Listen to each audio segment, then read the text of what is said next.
ministro das Relações Exteriores, Ernesto Araújo, respondeu a senadores que repetiam narrativas da velha imprensa e defendeu a liberdade de expressão. Ernesto Araújo apontou aos senadores que, embora o ministério procure divulgar os fatos de forma correta, é difícil concorrer com narrativas quando as pessoas querem acreditar nas narrativas. O chanceler rebateu acusações de mau relacionamento com países, apontando que o Brasil, em sua gestão, ergueu as relações exteriores com grandes países como os Estados Unidos, a Índia e a China. Araújo apontou ainda que, enquanto grandes países como os Estados Unidos, Canadá, Japão, Austrália e a própria União Europeia têm problemas diplomáticos sérios com a China, o Brasil mantém excelentes relações com o país. Ernesto Araújo explicou a diferença entre um problema pontual com uma pessoa e um problema com o país, lembrando os episódios em que o embaixador ofendeu o presidente Bolsonaro, ofendendo a Convenção de Viena, e quando o embaixador ameaçou parlamentares brasileiros. Ernesto Araújo lembrou que, em todo o mundo, os diplomatas devem seguir as leis locais. O chanceler defendeu a política externa que vem sendo construída no governo Bolsonaro e respondeu ao senador Cajuru, que havia pedido sua saída, dizendo: "Tenho certeza de que tenho feito tudo pelo meu país, aquilo que acredito um projeto de transformação profunda do Brasil, que a maioria dos brasileiros tenho certeza que deseja. Eu estou dando toda a minha vida por isso, porque é nisso que eu acredito. O senhor pode acreditar ou não, mas essa é a minha convicção. Contarei aos meus netos que fiz parte de um projeto de transformação do Brasil.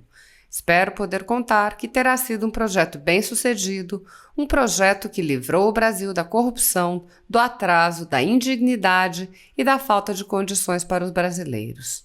Tenho um amor profundo pelo povo brasileiro, isso eu garanto para o senhor, e não admito que ninguém o questione, como não questiono os seus motivos ou os de ninguém. Assista." Obrigado.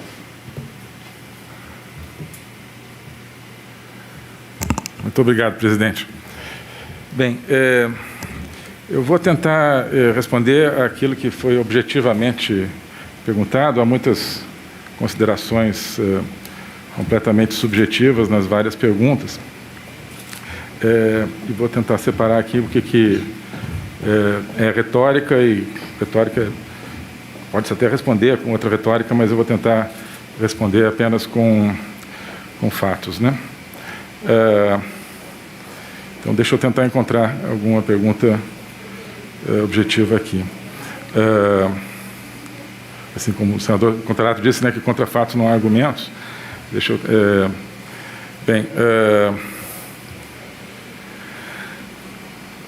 bom, questão de relações diplomáticas, né, com grandes países fornecedores de vacina. Eu já procurei aqui na minha intervenção inicial alguns exemplos concretos que mostram a qualidade da nossa relação, especificamente com Estados Unidos, China e com a Índia.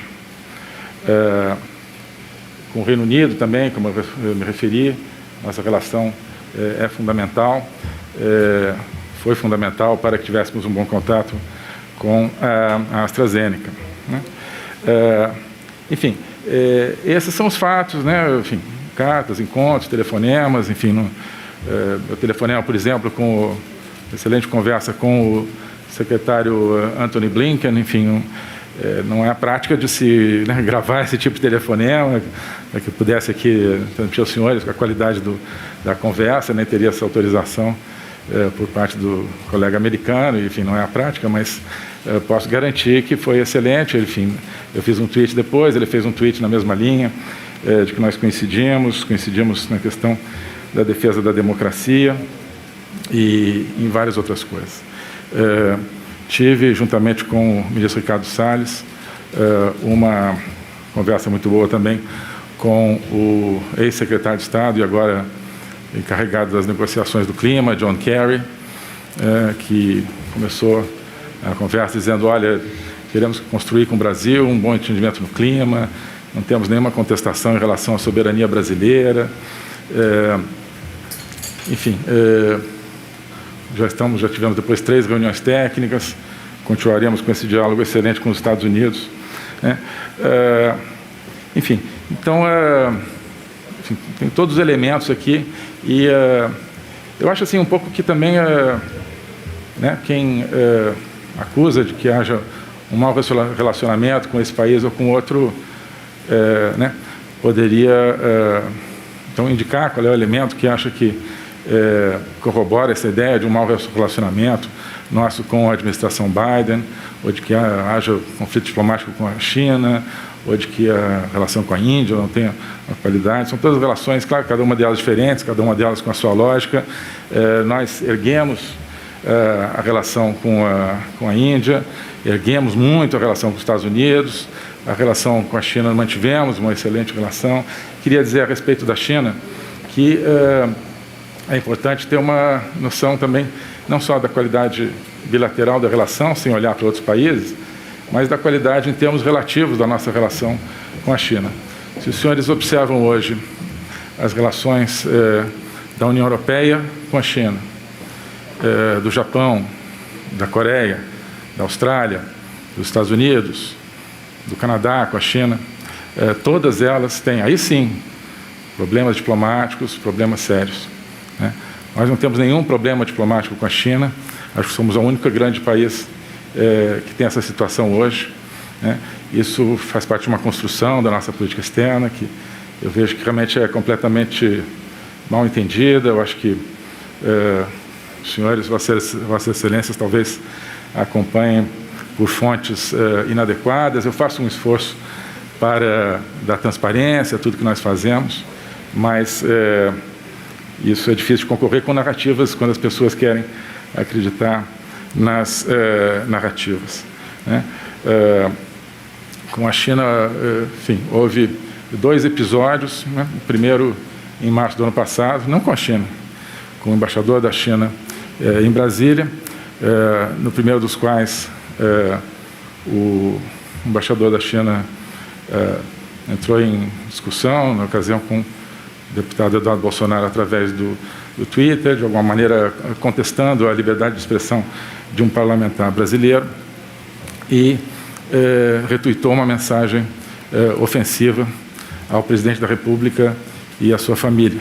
Queria lembrar disso, não deveria ser necessário, gostaria de virar essa página, mas como acho que isso às vezes é esquecido, né? Então, o embaixador da China retuitou uma mensagem não me lembro de quem, que dizia a família Bolsonaro é o veneno do Brasil. Depois apagou, mas ficou um bom tempo ali e nunca se desculpou. E a minha reação como chanceler do Brasil foi, em primeiro lugar, de chamar a atenção para a Convenção de Viena, que exige o respeito por um diplomata das leis locais. No Brasil nós temos, pela Constituição, liberdade de expressão, não só um parlamentar, mas qualquer pessoa, né? E aquela atitude não cabia. Sempre lembro que, ao redor do mundo, por exemplo, em países europeus, muitas vezes o Brasil é objeto de comentários agressivos por parte de figuras políticas ou não políticas, e nossos embaixadores jamais vão ao Twitter para ofender de volta essas pessoas, mesmo que eles se sintam ofendidos, porque isso não é a prática, né? Nessa ocasião, então, disse que era necessário que houvesse esse reconhecimento de que tinha havido uma ofensa ao presidente da República e que as posições do governo não eram as posições do deputado Eduardo Bolsonaro. O que não era aceitável era uma ofensa ao presidente da República e que esperava que houvesse uma possibilidade de uma reconciliação, digamos, nesse caso, entre o embaixador e o deputado. Isso que foi, não sei por que, interpretado como uma agressão à China, porque eu deixei muito claro que nosso objetivo era manter ótimas relações com a China e achava que aquela atitude do embaixador chinês não condizia com a qualidade que nós queríamos para as relações. Depois, eu tive a ocasião de me comunicar com o chanceler da China, que é a minha contraparte, deixei claro a nossa insatisfação com aquele tipo de comportamento, e disso resultou aí um período de 6 meses em que esse tipo de problema não se repetiu, embora, infelizmente, o embaixador da China nunca tenha se desculpado pelo retweet extremamente ofensivo contra o presidente da República. Depois, desculpa que me estenda sobre isso, mas é importante a gente voltar aos fatos. e não narrativas e pontos de retórica, né? Depois, em novembro, a Embaixada da China, sob responsabilidade do embaixador da China, claro, soltou uma nota em termos muito rudes, por causa de declarações também de parlamentares brasileiros, mas, enfim, declarações dentro da liberdade de expressão de um parlamentar, dizendo que eles e outras pessoas na sociedade brasileira que falam contra a China, então, qualquer pessoa que solta um tweet que critica a China, como pode soltar um tweet criticando os Estados Unidos, ou criticando o Japão, ou criticando qualquer país, um pouco que num tom ameaçador contra essas pessoas e tal. O Itamaraty, sob minha responsabilidade, fez uma nota dizendo que isso não era apropriado, não é assim. Se a Embaixada da China tem preocupações com declarações de autoridades brasileiras, no caso parlamentares, existem os canais diplomáticos para isso, e não ir a público ameaçar as pessoas num país onde existe plena liberdade de expressão. É curioso porque essa semana, ontem, anteontem, algo muito semelhante ocorreu na França, um país cuja política externa, eu acho que não vejo seja mais acusada de ideológica, como a nossa também não é, mas existe às vezes essa visão aqui. Na França certamente não existe, que eu saiba. Um grupo de parlamentares franceses, no exercício da sua liberdade, anunciou a intenção de viajar a Taiwan. A China, claro, como nós respeitamos o princípio de uma só China, e isso tem a ver com a qualidade da nossa relação com a China. Mas esses parlamentares franceses, no exercício da sua liberdade, anunciaram isso, e o embaixador da China veio a público ofendendo, insultando esses parlamentares.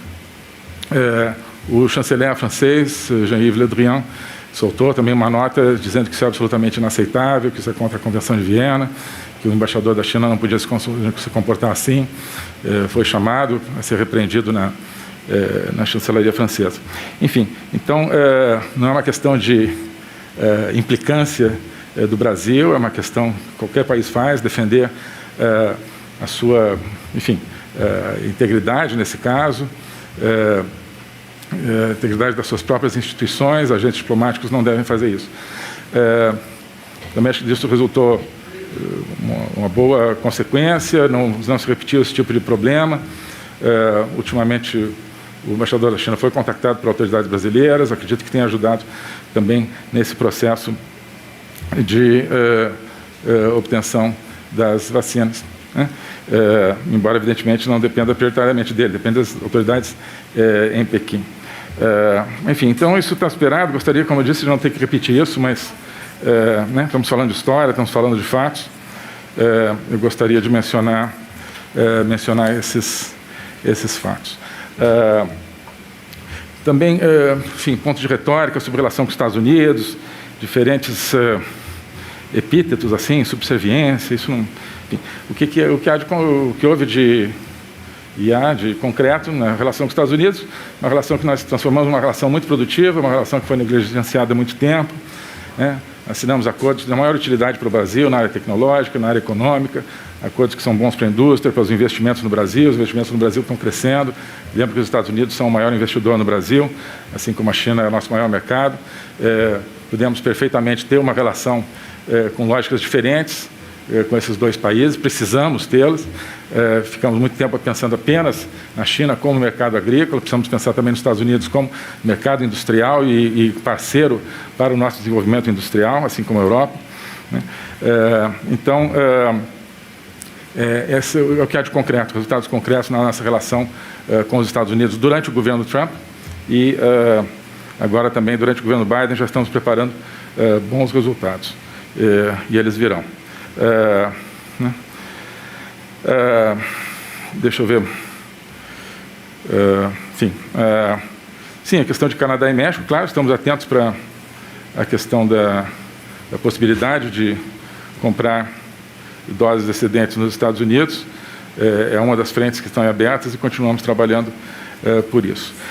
Pressões na época do governo Trump, ou em qualquer época que seja, contra a compra da Sputnik, não tem nenhum conhecimento de terem sido recebidas e, portanto, não tenho nada a dizer a esse respeito. Em relação à viagem a Israel, foi mais uma frente que nós abrimos, uma frente extremamente útil. Existe um remédio, claro, que está em fase de testes. Nós podemos cooperar para que ele avance nessa testagem e venha a ser utilizado, se revelar eficaz, claro, tudo dentro das normas, tanto brasileiras quanto israelenses. É curioso porque fala-se que nós somos contra a ciência, né? E foi uma viagem basicamente para contatos com 3 dos maiores institutos científicos do mundo, sobretudo o Instituto Weizmann, mas também o Hospital Hadassah e o Ichilov. Fomos atrás de onde está a ciência, estabelecemos, temos elementos de cooperação com todos esses institutos. A ciência é sempre um investimento no futuro, né?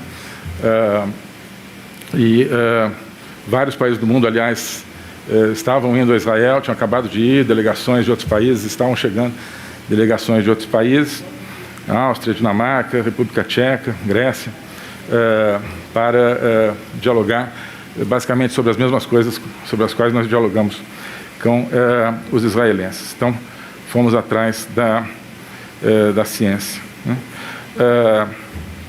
Então, essas expressões, tipo assim, que eu, ou o Ministério das Relações Exteriores, tem atuado contra os interesses do Brasil, eu não vejo aonde, gostaria que me indicassem o que acham que, na nossa atuação, tem sido contra os interesses do Brasil. É claro que nós não somos perfeitos, mas eu tenho certeza que estamos fazendo tudo pelos interesses do Brasil, tudo de maneira constitucional, estamos reformando a nossa política externa para que ela se torne muito mais dinâmica, para que ela traga investimentos, empregos, abertura ao mundo, para que reinsira o Brasil nas cadeias globais de valor, para que possamos defender a nossa soberania, que também faz parte da Constituição. A Constituição diz o principal princípio da política externa, enfim, o primeiro que aparece é a independência nacional. Então, nós trabalhamos incessantemente por isso, estamos nos fóruns multilaterais. Então, aqui voltando a falar de vacina, no G20, na OMC, sempre buscando soluções, sempre defendendo o acesso a vacinas, por exemplo, entre outras coisas. Na OMC estamos tentando ajudar numa solução de consenso que facilite a circulação internacional de vacinas e a produção de vacinas. No G20 chamamos a atenção para a necessidade do acesso às vacinas. Na OMS nós temos críticas à atuação da OMS, não quer dizer que sejamos contra a OMS, né? Isso é muito frequente, né? A gente às vezes tem problemas com integrantes de instituições, não quer dizer que o problema seja com a instituição, a maneira como a instituição é gerida, como ela é tocada. Mas reconhecemos o papel que a OMS tem a vocação de ter, e para isso é que nós queremos contribuir. Outros países também estão engajados em propor uma reforma da OMS, porque consideram que ela tem vários problemas de transparência e tal. Se isso ofender o diretor-geral da OMS ou qualquer outra pessoa, enfim, o que nós queremos não é ofender ninguém, é procurar transparência e eficiência, nesse caso da OMS.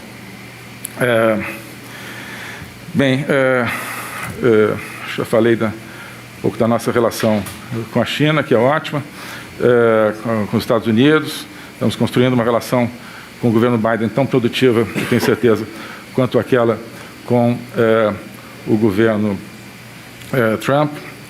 Com a Rússia, também uma excelente relação, sem nenhum problema. Nós temos também que contrastar aqui, né? Os senhores têm acompanhado, talvez, os problemas na relação, muito graves, na relação entre Estados Unidos e Rússia. Se não me engano, a Rússia chamou de volta o seu embaixador em Washington, que é um gesto diplomático extremamente drástico, depois que o presidente Putin se sentiu ofendido por declarações do presidente Biden. Houve uma reunião extremamente tensa entre Estados Unidos e China, no Alasca, com recriminações de parte a parte por temas de direitos humanos. A União Europeia recentemente estabeleceu sanções contra a China por uma questão de direitos humanos. Isso não acontecia por parte dos europeus desde 1989, na época de Tiananmen. Os europeus consideram que há situações graves de direitos humanos na China. Enfim, então, são relações que estão bastante tensas. Nossas relações com a China contrastam com isso, são relações bastante produtivas, inteiramente produtivas, né? Bem,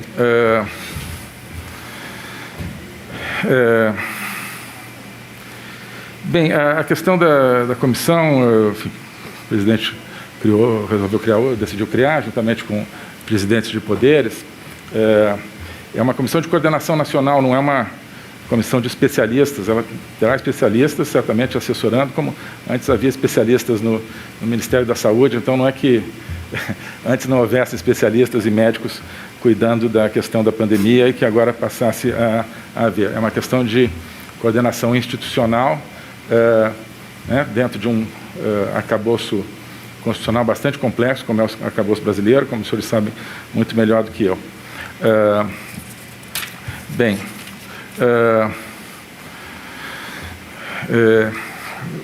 sobre os comentários da senadora Cátia Abreu, que muito agradeço.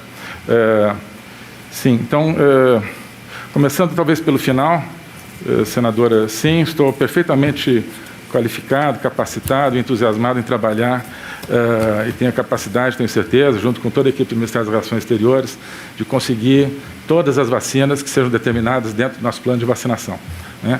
Como eu disse, nós não somos o Ministério da Saúde, o Paraty, o Ministério das Relações Exteriores, nós ajudamos a executar, na vertente internacional, a estratégia de vacinação, né? Então, nós não podemos amanhã, não posso chegar no país X, Y, Z, querendo comprar vacinas, se isso não faz parte da estratégia, isso é definido pelo Ministério da Saúde e, desde o começo, nós trabalhamos, estamos ajudando e temos tido sucesso em implementar aquela estratégia que é definida. A estratégia agora, à medida que sejam definidas avenidas para conseguir mais vacinas mais rapidamente, estamos prontos a fazê-lo e tenho certeza que conseguiremos. Por exemplo, se for aprovada a compra da vacina da Bharat Biotech na Índia, como eu disse, já temos tudo engatilhado para realizá-la, né? E assim por diante. Enfim, então, eu tenho a impressão que não há em quantidade vacinas disponíveis no mundo em excesso, né? Por causa daquele contraste entre vacinas contratadas e vacinas efetivamente disponíveis. O consórcio COVAX, para o qual afluem excedentes de vacinas de diferentes países, até agora ele distribuiu pelo mundo apenas 30 milhões de doses. Países pobres que dependem desse consórcio, países que apostaram unicamente nesse consórcio, estão em dificuldades na vacinação, porque não estão recebendo vacinas nem de longe numa quantidade necessária, né? Por quê? Porque não há vacinas em excedente no mundo em quantidade grande ainda. Na medida que haja, como eu disse, já estamos trabalhando para antecipar as outras 41 milhões de doses da COVAX, se isso for possível, né? E na medida em que essas doses efetivamente existam, né? Bem, então, sim. Oi, muito obrigado, mais um minuto. Desculpa, abusei um pouco aqui do tempo também. Então, a ideia de mobilizar o mundo a nosso favor, certamente. Agora, acho que precisamos focar, né? Eu acho muito bom o apelo que fez o Senado, mas precisamos usar isso, né, por iniciativa da senadora Cátia Abreu, enfim, vários senadores, mas precisamos focar isso. O Itamaraty está pronto a ajudar a focar isso, claro, e o governo todo, o Ministério da Saúde, aonde tem vacinas disponíveis, aonde que nós vamos investir com esse apoio fundamental do Senado, né? Então, não há nenhum tipo de... Eu já falei um pouco da questão da China, relação com a Embaixada da China, não há nenhum tipo de preconceito, nem nada dessa natureza. Bem, sobre o senador Confúcio, enfim, precisamos de 100 milhões de doses, quer dizer, aquilo que for definido como necessidade, o Itamaraty fará tudo dentro de um plano nacional para ajudar a conseguir, né? Não é por falta de empenho que não temos hoje, digamos, essas 100 milhões de doses, né? Se houver uma estratégia, vamos tentar conseguir o máximo possível. Aqui, repito, claro, sim, tenho todas as condições de estabelecer os contatos, porque eu já tenho esses contatos, né? Vocês podem acreditar em mim ou não, né? Mas tenho excelentes relações com todos os chanceleres dos grandes países do mundo, países pequenos, médios, grandes, falo com eles frequentemente, né? Sou, bom, hoje em dia, recebido virtualmente, mas sou muito bem recebido em toda parte, isso tem se refletido em resultados e continua, tenho certeza, vai continuar se refletindo em resultados também nessa questão da vacina.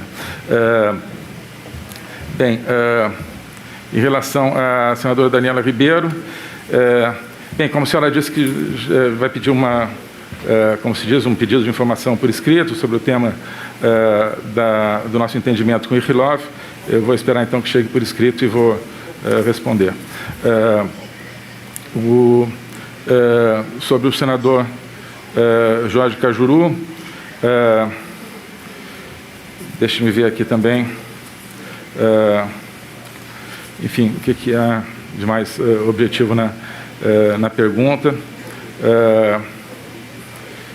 Enfim, eu tenho a certeza que tenho feito tudo, absolutamente tudo possível para ajudar o meu país nessa pandemia, assim como o presidente Bolsonaro e todo o seu governo, né? Desde o primeiro dia no cargo, aliás, tenho feito tudo pelo meu país, aquilo que eu acredito, um projeto de transformação profunda do Brasil, que a maioria dos brasileiros, eu tenho certeza, que deseja, e eu sempre estou disposto, já estou dando toda a minha vida por isso, né? Porque é nisso que eu acredito, né? O senhor pode acreditar ou não, né? Mas essa é a minha convicção. Contarei aos meus netos que fiz parte de um projeto de transformação do Brasil. Espero poder contar